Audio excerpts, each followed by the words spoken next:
दीनदयाळांचा अंत्योदय विचार अंमलात आणा. माजी खासदार विनय सहस्त्रबुद्धे. अविनाश सावंत यांना राज्यस्तरीय अंत्योदय पुरस्कार. पंडित दीनदयाळ उपाध्याय यांच्या जयंतीनिमित्त आयोजित जागतिक शांततेसाठी एकात्म मानवदर्शन या विषयावर आयोजित व्याख्यान व सन्मान समारंभात माजी खासदार विनय सहस्त्रबुद्धे यांनी दीनदयाळांच्या अंत्योदय विचाराला प्रत्यक्ष जीवनात अंमलात आणण्याचे आवाहन केले.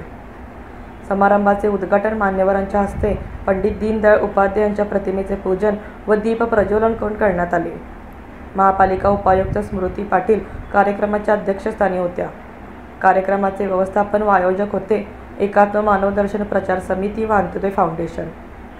कार्यक्रमात बोलताना माजी खासदार विनय सहस्त्रबुद्धे यांनी म्हटले, धर्म, अर्थ, काम, मोक्ष ही एकात्म समाजाची महत्त्वाची अंगे आहेत.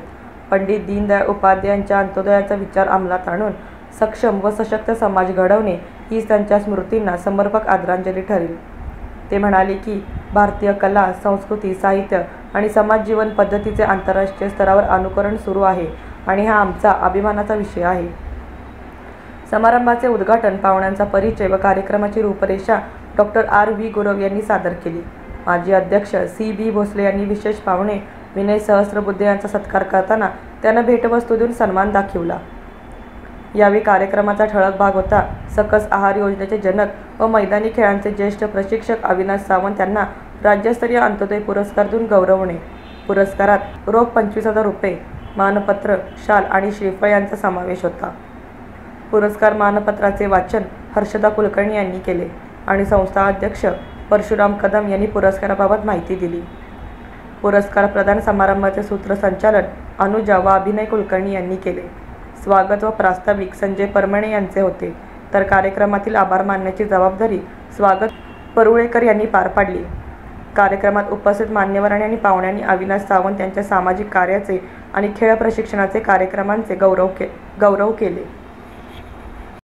आज आता पाहिलं तर अंत्योदयच्या माध्यमातून आपण बँकिंगमध्ये व्यवसायाचा 100 कोटीपर्यंतचा टप्पा आपण पूर्ण करत आलेलो आहोत. हे तुमच्याशिवाय शक्य झालं नसतं. परंतु समाजामध्ये काम करत असताना आपण समाजाचा घटक आहोत आणि समाजाचा आपण काहीतरी द्यायला लागतो ही भावना नेहमीच अंत्योदयच्या सर्व टीमच्या मनामध्ये असते.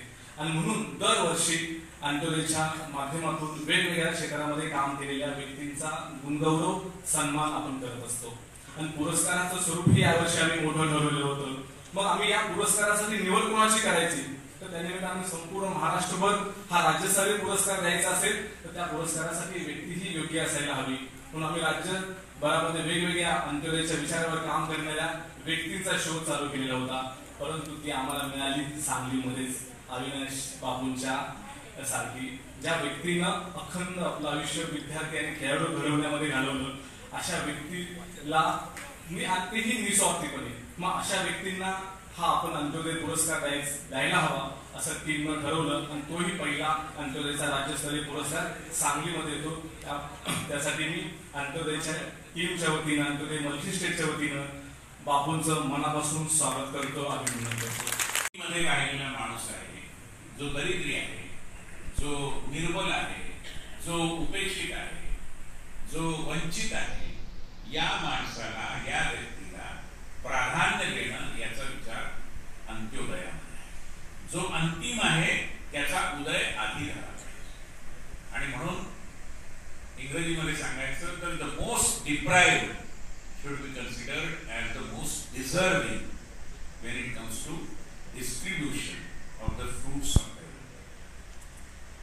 विकासाची फळं वाटताना असा जो निर्बलातला निर्बल, उपेक्षितातला उपेक्षित, वंचितांमधला वंचित, अशक्तांमधला अशक्त असा जो आहे त्याला आधी समोर घेऊन आलं पाहिजे आणि विकास त्याचा झाला पाहिजे याची सर्वाधिक चिंता प्राधान्याने केली पाहिजे. हा अंत्योदयाचा विचार म्हटलं तर या समाजाला आहेच, कारण समाजातील विचारसरणी काही जो इगॅलिटेरियनिझम असं ज्याला इंग्रजीत म्हणतात तो जो काही दृष्टिकोन आहे तो यामध्ये आहे.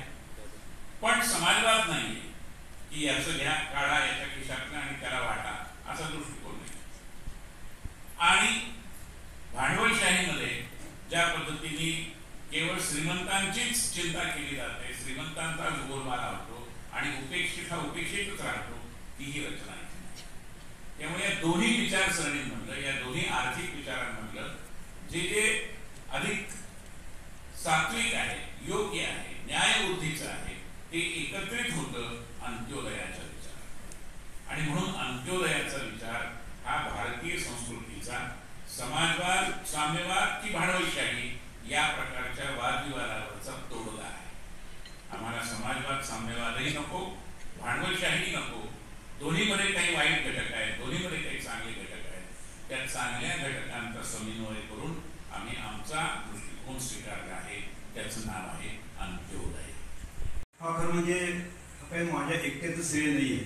मी पहिल्यांदा सांगू इच्छितो, मी ज्या संघटनेमध्ये क्रीडा क्षेत्रामध्ये काम करतो तिथले पदाधिकारी, माझे सहकारी मित्र आणि ज्यांनी हे सगळं घडवून आणले हे एस पाटील सर, त्याचबरोबर त्याला मदत करणारे अनेक जण होते, आजही आहे, की जे विविध प्रकारे आर्थिक स्वरूपात असेल किंवा अन्य काही वस्तूंच्या स्वरूपात असेल जे नेहमी मदत करतात. अशा सगळ्यांचा खरं म्हणजे या पुरस्कारावरती हक्क आहे. मी म्हणजे या पुरस्काराचा एक असं समजा की चेहरा आहे, पण याच्या पाठीमागे खूप लोक आहेत. सगळ्यात महत्वाचं म्हणजे ही जी योजना आहे ती चालू ठेवण्यामध्ये माझी पत्नी मनीषा याचा खूप मोठा, खरं म्हणजे 90% काम तिचंच होतं. 2.5 महिन्यापूर्वी ती गेली, पण योजना बंद नाही पडली, मी योजना चालू ठेवली. आतापर्यंत या आपल्या सकसार योजनेमध्ये शेकडो खेळाडू यातनं बाहेर पडले.